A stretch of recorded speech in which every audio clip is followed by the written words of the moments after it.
सो अब हम स्टार्ट करेंगे next topic which is 12.16 and it is the defect of vision. So defects क्या आ रहे हैं कि अगर हम एक इमेज को क्लियरली नहीं देख पा रहे तो वो क्या आ जाता है, हमारी आईसाइट में डिफेक्ट होता है। ठीक है, जो आप ग्लासेस यूज़ करते हैं वो क्यों यूज़ करते हैं? क्योंकि आपको नज़दीक की चीज़ें समटाइम नज़र नहीं आ रही होती, समटाइम दूर की चीज़ें नज़र नहीं आ रही होती। तो यही बात कि अगर आपकी आइज़ पे, आपके रेटिना पे एक क्लियर इमेज नहीं बन पा रहा तो वो क्या कहलाता है, आपका डिफेक्ट ऑफ वीएन। ठीक है, सो हमारे दो तरह के डिफेक्ट्स हैं, एक हमारा है नियर ऑब्जेक्ट्स के लिए, एक हमारा है फार ऑब्जेक्ट्स के लिए। ठीक है, सो नियर ऑब्जेक्ट के लिए कौन सा है हमारे पास? Near sightedness. नियर साइटेडनेस जिसका अदर नेम है मायोपिया। ठीक है, सो इसमें क्या होता है, देखें अब हमारे साइट होता है देखना, ठीक है, नियर करीब की चीज़ें। ठीक है, तो नियर साइटेडनेस से मतलब क्या हुआ कि हम करीब की चीज़ें देख पा रहे। ठीक है, नियर ऑब्जेक्ट्स को हम देख सकते हैं। ठीक है, यहाँ पे हम आई बना देते हैं एंड इससे आइडिया हो जाएगा इस तरह से। ठीक है, तो नियर ऑब्जेक्ट्स को क्या करें, हम देख पा रहे, लेकिन इस नियर साइटेडनेस में क्या होगा कि आप फार ऑब्जेक्ट्स को यानी दूर पड़े ऑब्जेक्ट्स को नहीं देख पा रहे। ठीक है, सो ये हमारा क्या कहलाता है, ये हमारा डिफेक्ट कहलाता है नियर साइटेडनेस जिसका अदर नेम है मायोपिया। ठीक है, अब हम इसको आई के अकॉर्डिंगली डिस्कस करते हैं कि किस तरह से ये प्रोसेस हो रहा है। ठीक है, अब लेट सपोज ये हमारी है आई। ठीक है, इसको इस तरह से मैंने शो किया है। ठीक है, ये है रेटिना। ठीक है, ये हमारा है लेंस।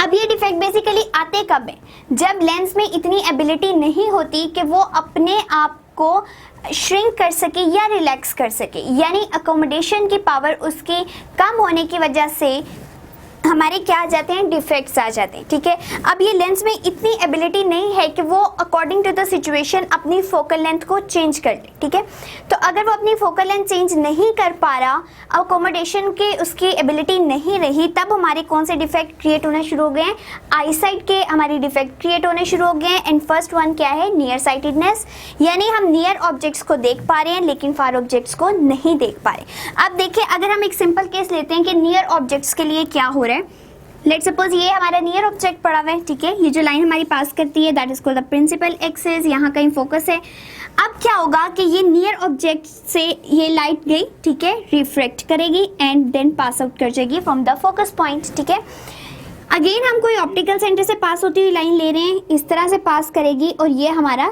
इमेज बन जाएगा। ठीक है, सो अब हमारा क्या हो गया कि नियर ऑब्जेक्ट को हमने बहुत क्लियरली देख लिया। अब इसी पे अगर हम ये डिफेक्ट पे हम अप्लाई करना चाह रहे हैं फार ऑब्जेक्ट्स का फॉर्मूला। ठीक है, यानी हम देखना चाह रहे हैं कि क्या वाकई में ये दूर के ऑब्जेक्ट्स को नहीं देख पाएगी, क्या ऐसा ही होता है नियर साइटेडनेस में? तो हमने क्या किया, एक दूर पड़े ऑब्जेक्ट को लिया। ठीक है, अब हम क्या कर रहे हैं, अब हम इसके ऊपर देखना चाह रहे हैं कि क्या वाकई में ये नहीं देख पाएगी।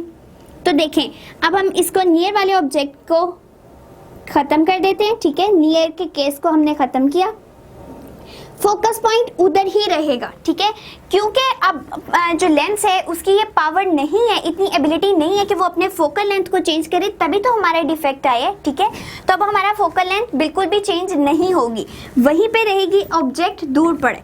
अब क्या होगा, यहाँ से लाइट गई। ठीक है, एंड बल्कि हमें ऑब्जेक्ट को छोटा लेना पड़ेगा ताकि लेंस पे बिल्कुल लाइट फॉल कर जाए। ये एक लाइट गई, ठीक है, ये रिफ्रैक्ट हुई एंड ये यू पास करके इस तरह से मूव कर गई। ठीक है, ये यू रिफ्रैक्ट करके यू मूव कर गई। ठीक है, अब सेकेंडली क्या होगा कि हमारी एक जो है एक और लाइट रे आई एंड उसने क्या करना है, अब ऑप्टिकल सेंटर से पास करना है एंड यहाँ कहीं मीट कर गई। ठीक है, तो यहाँ पे जो मीट करेगी तो हमारा इमेज कहाँ बन गया, रेटिना पे तो अब बना ही नहीं। ठीक है, इसका मतलब है कि वाकई अगर नियर साइटेडनेस की हमारी कंडीशन चल रही है जिसको हम मायोपिया डिजीज को कहते हैं, ठीक है, तो उसमें क्या हुआ कि लेंस के अंदर इतनी पावर नहीं रही कि वो अपनी फोकल लेंथ को चेंज कर ले according to the situation. And इसके फोकल लेंथ चेंज करने की वजह से, ना चेंज करने की वजह से हमारे पास क्या हुआ कि अल्टीमेटली जो हमारे फार ऑब्जेक्ट्स पड़े थे उनका इमेज रेटिना पे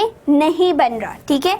सो इसका मतलब है हमारी जो कंडीशन है कि वाकई नियर साइटेडनेस में हम सिर्फ नियर ऑब्जेक्ट्स को देख सकते हैं, ये बात क्लियर हो चुकी है, ठीक है। अब हमने इस डिफेक्ट को क्लियर करना है। अब हमने इस डिफेक्ट के लिए कोई ना कोई सिचुएशन फाइंड आउट करनी है कि हम इसको सॉल्व कर सकें, ठीक है।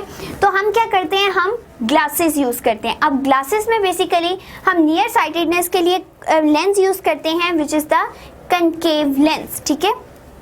सो हमारी नियर साइटेडनेस के लिए जो यूज होता है that is concave lens. Concave lens का अदर नेम क्या है, डाइवर्जिंग लेंस, डाइवर्जिंग लेंस। अब देखें ये कितना हेल्प करेगा हमें दूर की चीज़ों को देखने के लिए। हम क्या करते हैं, हम अगेन अपनी आई ड्रॉ कर लेते हैं, ठीक है। इस तरह से हमने ये आई ड्रॉ कर ली। अगेन यहाँ रेटिना पे इमेज बनना है, ठीक है। यहाँ हमारा लेंस है, ये हमारा प्रिंसिपल एक्सिस पास आउट कर रहा है, यहाँ कहीं हमारा फोकस पॉइंट, ठीक है। ये हमारा फोकस पॉइंट है। अब हमारी आई का फोकस पॉइंट वही रहा, यानी इसकी फोकल लेंथ चेंज नहीं हुई, ऑप्टिकल सेंटर से फोकस तक का डिस्टेंस वही रहा, ऑब्जेक्ट भी वहीं पे पड़ा हुआ है, ठीक है। अब हमने क्या किया, इन दोनों के दरमियान हमने एक कनकेव लेंस रख दी। एंड कनकेव लेंस की शेप किस तरह की होती है, इस तरह से, ठीक है। अब क्या होगा कि हमारी लाइट रे आएगी, ठीक है, दूर पड़े ऑब्जेक्ट से लाइट रे आई, ठीक है। अब चूंकि हमारा कन्वेक्स लेंस क्या करता है, उस लाइट को डाइवर्ज करवा देता है आफ्टर रिफ्रैक्शन। तो यहाँ से लाइट से बेंड करेगी, ठीक है। ये हमें ऑब्जेक्ट को थोड़ा छोटा लेना पड़ेगा ताकि हमारे लेंस तक का साइज हो जाए, ठीक है। ये आई लाइट, ठीक है, थोड़ी सी यू बेंड करेगी एंड बेंड करने के बाद क्या होगा, ये इस तरह से पास कर जाएगी। अब जब ये पास कर रही है तो हमारा लेंस जो है, क्योंकि मैंने लेंस बहुत छोटा लिया हुआ है, इसने लेंस के अंदर से ही पास करना है। ये लेंस थोड़ा सा बड़ा शो कर लेते हैं, ठीक है। अब क्या होगा कि ये लेंस पे पड़ी, ठीक है।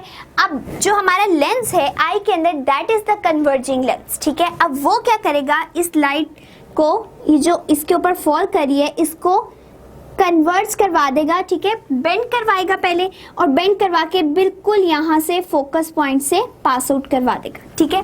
सो अब हमें कोई और ज़रूरत नहीं पड़ी, क्यों, क्योंकि लाइट डाइवर्ज कर रही थी, लाइट थोड़ी दूर जा रही थी, और जब दूर जा रही थी उसकी वजह से हमारे बिल्कुल एग्जैक्टली फोकस पॉइंट के अंदर से अब हमारी लाइट रे पास कर चुकी है। फिर हमने कोई अदर रे लेनी है, ठीक है। इस तरह से हम ले लेते हैं। अगेन ये क्या करेगी, क्योंकि यहाँ पे कन्वेक्स लेंस यूज हो रहा है, थोड़ी सी डाइवर्ज करेगी एंड डाइवर्ज करने के बाद जब पास आउट करेगी बाहर को, तो अब ये लेंस के अंदर जाएगी। एंड लेंस जो है that is of converging nature, ठीक है। तो यहाँ से अगेन बेंड करेगी और इस तरह से पास कर जाएगी। जो हमारे फोकस से पहले पास आउट कर रही है, जो इस साइड पे होगा तो ये बिल्कुल सीधी ट्रेवल कर जाएगी, ठीक है। क्योंकि ये कन्वेक्स लेंस है, दोनों साइड हमारे जो है वो कर्व्ड है, इसलिए एक हमारा फोकस पॉइंट इस साइड पे बनेगा एंड एक कहीं दूसरी साइड पे बनेगा। और जब वो लाइट रे इस फोकस पॉइंट से पास करेगी तो वो फिर parallel to principal axis move करेगी। अब जब ये एग्जैक्टली मीट कर गई हैं रेटिना पे तो हमारा एक क्लियर इमेज फॉर्म हो जाएगा, ठीक है।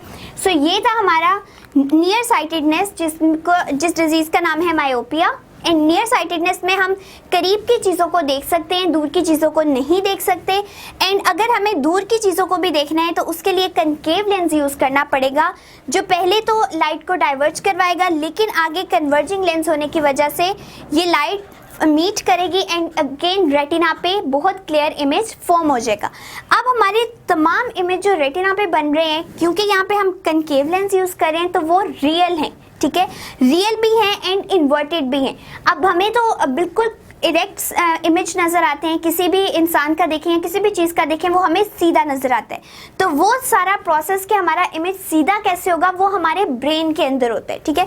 सो आई में यहाँ तक हमारा इन्वर्टेड इमेज ही बनता है, लेकिन अगेन जब ब्रेन में मैसेज जाता है वो इस इमेज को सीधा करता है एंड हमें बिल्कुल एक इरेक्ट इमेज नज़र आता है किसी भी ऑब्जेक्ट का। सो ये थी हमारी नियर साइटेडनेस।